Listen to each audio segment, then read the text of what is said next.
Hey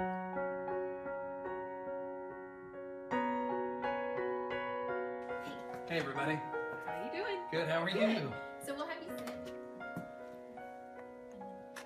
The snow is falling Christmas Eve. The lights are coming on up and down the street. If you're with your loved one that you've been with every Christmas, that first Christmas that they're gone, that leaves a huge hole. I know it did in our family, and you don't really know what that's like until it happens. And I think people could hear a song like that and go, oh, it's a nice song. But when you have lost somebody, especially around the holidays, I think it especially resonates, and it's the one thing that you hold on to and say, man, that's right. That's exactly how I feel. Just a million little memories that remind me you're not here.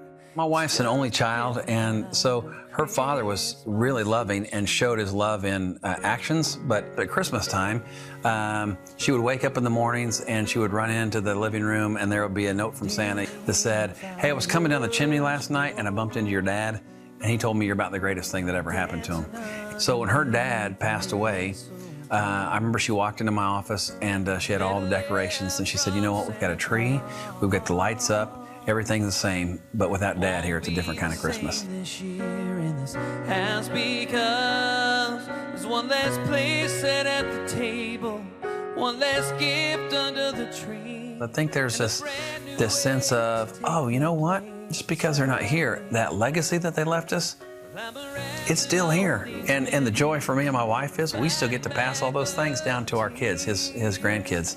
And though they may not know him specifically, they know his picture on the wall. And then we can say, you know why we do this? Because your grandpa did this. And for them to grow up and to know him through that means that we've passed on his legacy well.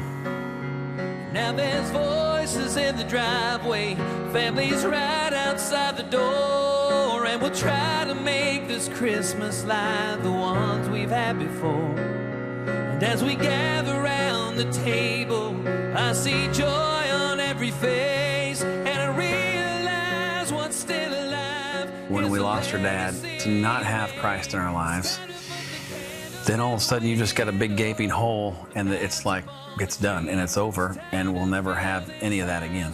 You know, because we know Christ died for our sins and rose again, and those that we love will be with him, and one day we'll get to see him again. That to me is so comforting, to know that the joy in that man, and the way he loved Christmas, and the way he loved his kids, and the way he would love his grandkids, that one day his grandkids are going to get to meet him again and get to see him again. That there is hope that I hold on to in that. And so in that midst of the anguish and the sadness, there's a joy, because we know we'll see him again.